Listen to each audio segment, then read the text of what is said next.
When the shooting started, he didn't hide. While others sought cover, he stood, alone, facing the chaos. But what happened in the hours that followed? No one was prepared for it. Subscribe to the channel and follow until the end. The night in Ouagadougou seemed like so many others. The heat mixed with the dust and the smell of burning coal from the still open food stalls. The street lights failed in some streets, as if the city was breathing in fits and starts. But the heart of the capital was restless. Something about that night felt heavier than usual. IBRAHIM Traoré was in a meeting with his ministers when the first alert came. One of his security guards rushed in without even asking permission, which never happened. The radio had picked up strange communications coming from the eastern outskirts. Codes used by armed groups were being intercepted. But there was still no indication that it would be a direct attack. He asked for calm. He looked at each person present firmly, and said only one sentence. "No one leaves here until we know what is happening." Outside, the movement began to increase. Vehicles were moved. Local troops positioned themselves.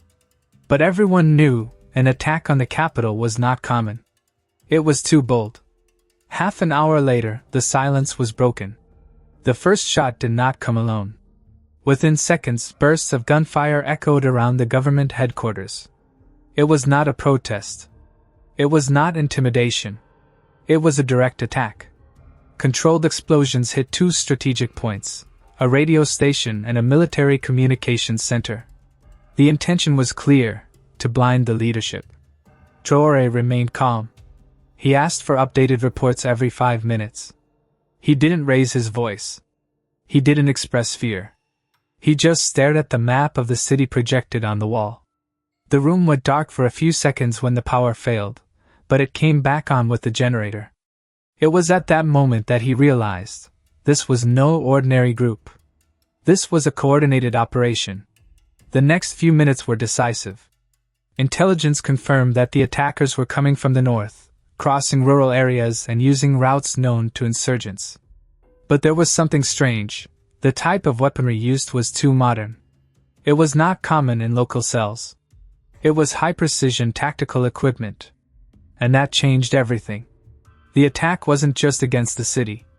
It was personal. Against him. Against the symbol he had become. The gunfire seemed to be seeking more than instability. It was meant to instill fear. And when one of the armored vehicles guarding the palace entrance was hit, the alarms rang out in full force. Everything was at stake now. Traoré was transferred to the reinforced security room. His aides were tense, but he kept his gaze fixed and calm. He picked up the radio and spoke to the army commanders in a firm, slow voice, as if ordering a coffee. "Protect the people. Don't respond with panic. We will protect our home like dignified men." It was at that moment that one of the security agents showed him his cell phone. A video was already circulating on social media, armed men walking near the central market, shouting slogans and waving unknown flags. This was not just a military attack. It was a symbolic war. An attempt to humiliate. And then, with a simple movement, he authorized the plan that had been in place since the beginning of the pact. A protocol reserved for the event of an attempted armed coup with foreign involvement. A line was activated. A single message sent to Moscow. The captain is holding out. But now he needs cover. In the Kremlin, the message arrived quietly, without fanfare. It was dawn in Moscow, but in some rooms the clock never sleeps. The content was read by an officer from the Strategic Operations Directorate. He stood up slowly, as if processing the weight of the words. A cry for help from a man who had refused the entire world. Traoré was no ally. He had not been bought, nor seduced. He was respected because he dared. Because he said no, with the same firmness with which he defended his people. For many in Moscow, he was a rarity on a fragmented continent. And at that moment, Russia saw a chance to protect not just a leader, but an idea. A living symbol of African resistance. The Russian president was notified personally. His gaze hardened. Reports had already indicated suspicious movements in the Sahel. The attack in Burkina Faso confirmed what intelligence had feared. there were invisible hands behind the action. Western powers no longer accepted neutrality. They wanted to punish the example. The decision was made quickly. Plan Zemlya, a special tactical response operation, was activated. It involved no regular troops or overt weaponry. It was something more surgical, more invisible.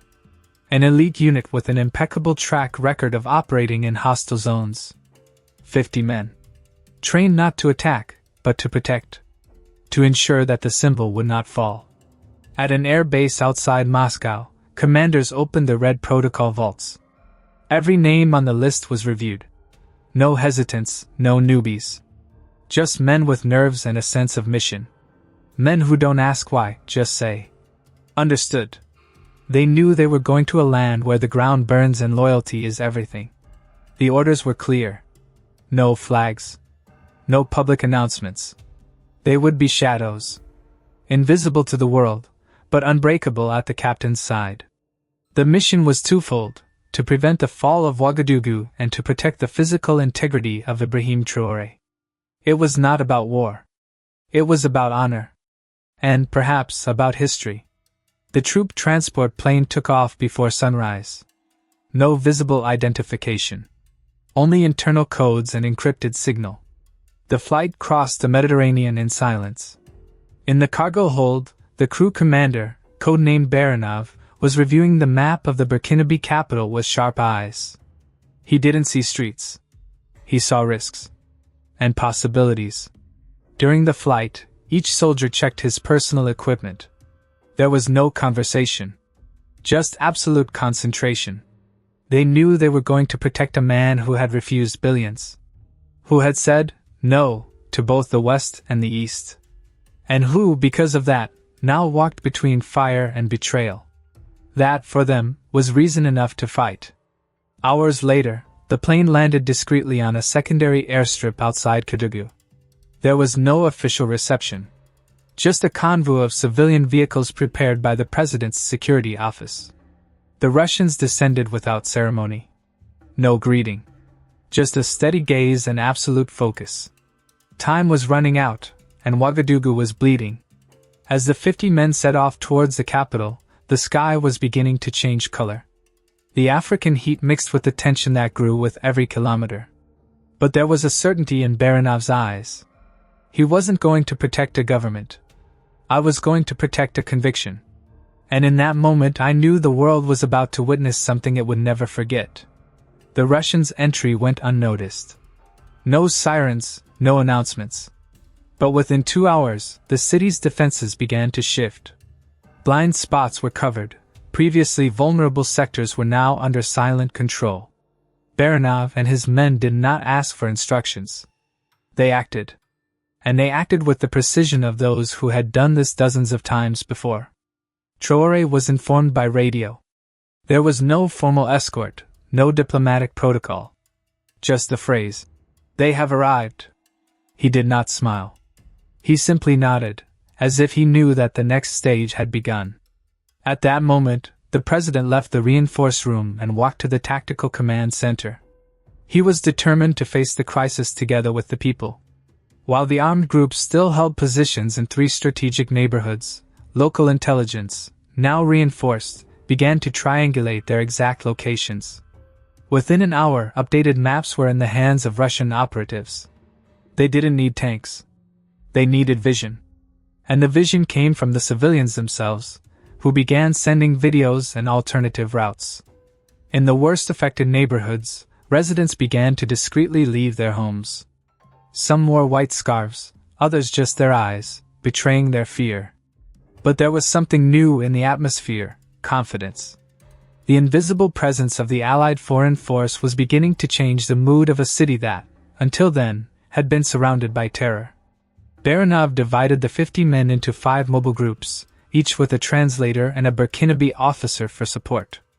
The operations were punctual, rapid and surgical. Not a single missed shot. Not a single scream. Just precise and steady action. The insurgents realized that they were no longer dealing with improvisation.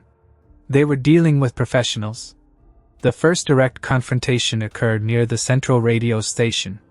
An armed group had set up shop on the roof, using civilians as shields. The operation took less than 7 minutes. 4 commandos climbed the building from the sides, while 2 others sealed off the base with local support. By the time the rebel leader realized it, he had already surrendered. No shots were fired. No deaths. Elsewhere in the city, the insurgents tried to retreat through a narrow alley. But they were surprised by a mobile roadblock set up in real time. One of the leaders of the attack was captured with documents confirming the involvement of a foreign faction. Traore received the report and muttered to himself, "They never came alone." As the night progressed, the city changed tone. The sound of gunshots gave way to the constant noise of tactical surveillance drones.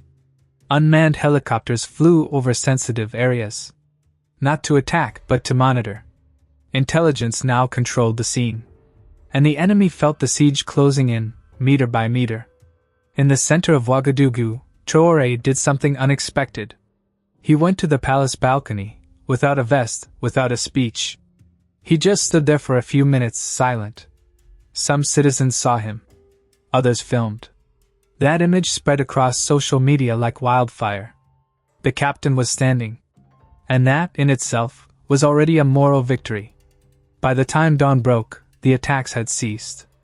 Small pockets of resistance remained in remote areas. But the city was safe.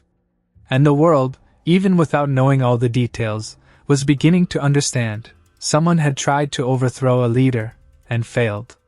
Because alongside him, 50 shadows had fought to keep a flame burning. The sun had not yet risen when the call came. It was not a diplomat nor a general. It was an African intelligence officer based in Bamako, who had been monitoring the movements of the last few days. He did not introduce himself. He simply said, "Captain, what happened was not isolated. There is more to come." Traore listened in silence, eyes fixed on the still dark window. The voice on the other side was firm but urgent. It said that reliable sources had confirmed a secret meeting in neighboring territory. A new plan was underway. The attack on Ouagadougou was just the first step. The real goal was to destabilize the nascent Continental Alliance. And Traore's name was at the top of the list. When he hung up, the president wasted no time. He called 3 advisors, the commander of the guard, the Minister of Communications and his personal security advisor. He showed them the paper with the call number. He said few words. "If this is true, our response must be more than military. It must be symbolic." The group understood immediately. Hours later, an emergency meeting was called. But not between states. Traore called the 4 leaders who had participated in the Pact of Dignity. He used an encrypted line via the new Kantara system. The images were shaky, the faces poorly lit. But everyone was there. Tired but attentive. What would be said at that meeting would change the course of the following days.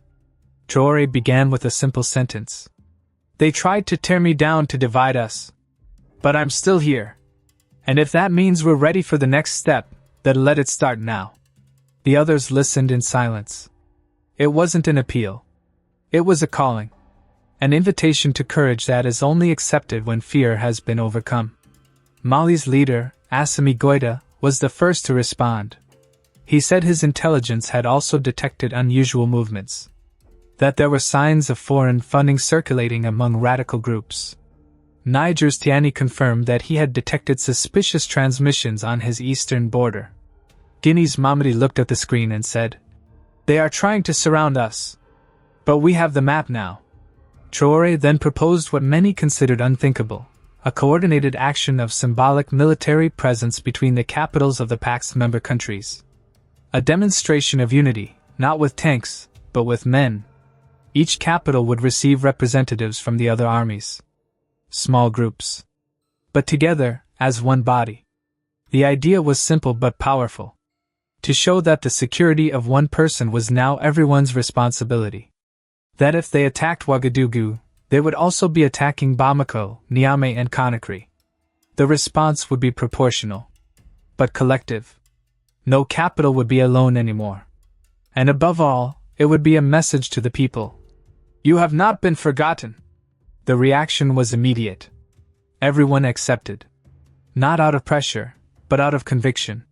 Solidarity among leaders was no longer a gesture of courtesy. It was a vital necessity.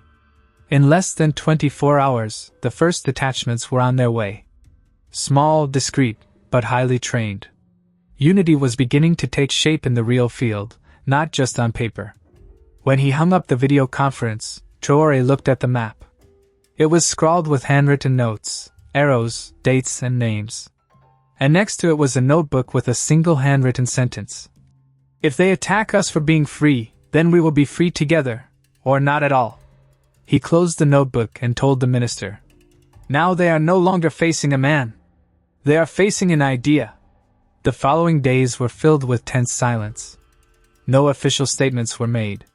No press conferences, no fanfare. But anyone who walked the streets of Ouagadougou could see that something had changed. There were different men around the palace. Discreet, disciplined, almost invisible. They were the 50 who had saved the city, and who had now become part of it. Traore was keen not to isolate them. He allowed them to attend meetings with local commanders. He told the officers, "These are not visitors. They are brothers in cause."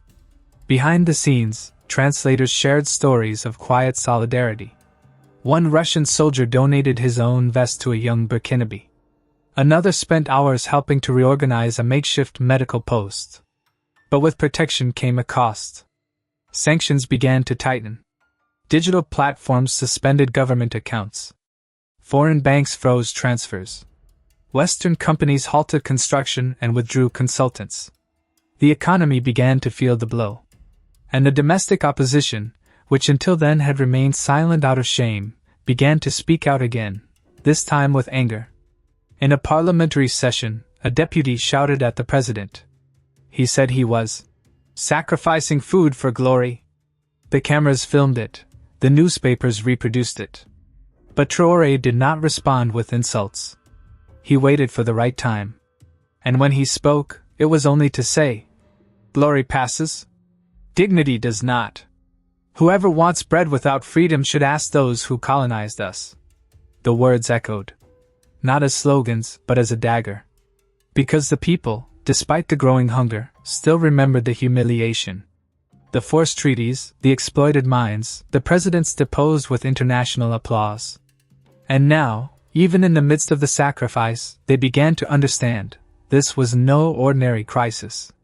It was the birth of another possibility. The world reacted with confusion. The international press portrayed Traore as a stubborn man. Some called him a dangerous romantic. Others, a stubborn visionary. But no one could ignore him. He had refused billions from China. He had said no to Russia's protective agreements.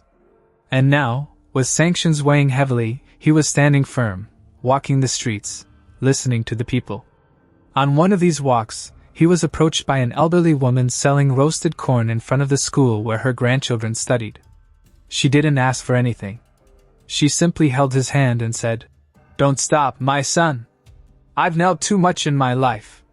I'd rather die standing with you." Traore was moved. This was more than politics. It was the pulse of a continent. Internally, spontaneous mobilizations emerged.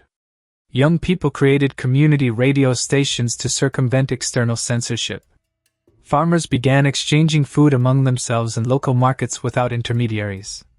IT technicians rebuilt systems using free software. The country was bleeding, but it did not give in. Like a body that, even when wounded, refuses to lie down. The alliance with the other countries in the pact was growing stronger. They shared technology, security, food and moral support. In schools, teachers began to teach about the new African leaders who had refused external tutelage. And on the walls of cities, a phrase began to appear more frequently. The pain passes. Submission remains. Traore knew that the worst was yet to come. But he also knew that they had already overcome something essential: fear. Because even when they were hungry, even when they were threatened, the people did not ask for surrender. They asked for resistance. And that, he said, was the greatest sign that they were on the right path. It was no longer about him. It was about everyone who was finally beginning to rise up. The news came without warning. A simple statement, without coats of arms, without letterhead. Just one line. President Traore's speech will be broadcast live from Ouagadougou. Without translation. Without mediation. Without cuts. At first, it was thought to be a local strategy. But soon, journalists from all over the world began to pay attention. Because something told them that this was not just a speech. The broadcast began with a fixed camera. No presenter. No background music. Just the sound of the crowd outside, which had already filled the streets near the palace. There were mothers with children on their shoulders, young people with handmade flags, old people sitting on wooden chairs. They didn't come to hear promises. They came to hear courage. When Traore entered the improvised stage, he was wearing the simple uniform he had worn during the attacks. No medals. No symbols of power. Just the clothes of someone who serves. His face was calm, but his gaze was hard. The crowd fell silent. And he began to speak as he always did, as if he were talking to real people. He told how he had received the threat. How he had refused the billions. How unknown men had come to protect him without demands. And how, that night, he had thought of retreating. But then I remembered you, he said. And I asked myself, which is worth more, a full stomach or a free spirit? The crowd wept silently. It was not a speech. It was a mirror. He went on, naming soldiers, mothers, children, farmers. He told how he saw the country improvise to stay on its feet. How young people built their own systems. How people refused handouts. And then he looked straight into the camera, as if speaking to every home, every room, every place where someone still thought Africa was nothing but tragedy. To the world that looks at us with pity or fear, he said, know this, we are not a threat. We are an example. At that moment, Western newspapers began broadcasting live. Simultaneous translation was provided by volunteers in cultural centers of the African diaspora. Social media exploded. Africa was speaking. And the world stopped to listen. In France, young people projected Traore's face onto historic buildings. In Washington, college students gathered in auditoriums to watch his speech. In Ethiopia, lawmakers interrupted a session to watch. And in several parts of the continent, flags were raised with the phrase he said at the end. The hand that helps today may want to dominate us tomorrow. That is why we walk with those who bleed beside us. When the speech ended, the silence lasted longer than expected. It was as if everyone knew they had witnessed something historic. Not an armed revolution, but a revolution of consciousness. And in the next few minutes, something started to spread. Not a hashtag, but one decision, to take a stand. Because it was no longer possible to ignore it. In the days that followed, the Pact of Dignity bloc grew. New countries asked to observe. Some to join. Traore maintained the same pace, without haste, without euphoria. We are not creating a trend. We are healing a wound. The economy was still suffering. But pride had returned. And with it, a new compass. If this story touched you, then let your voice be heard too. Subscribe to the channel, share it with someone who still thinks Africa needs guardians. And if you believe that dignity is worth more than money, leave a like, comment below what you felt, and walk with us on this journey. Because true freedom begins when we stop asking for permission to exist.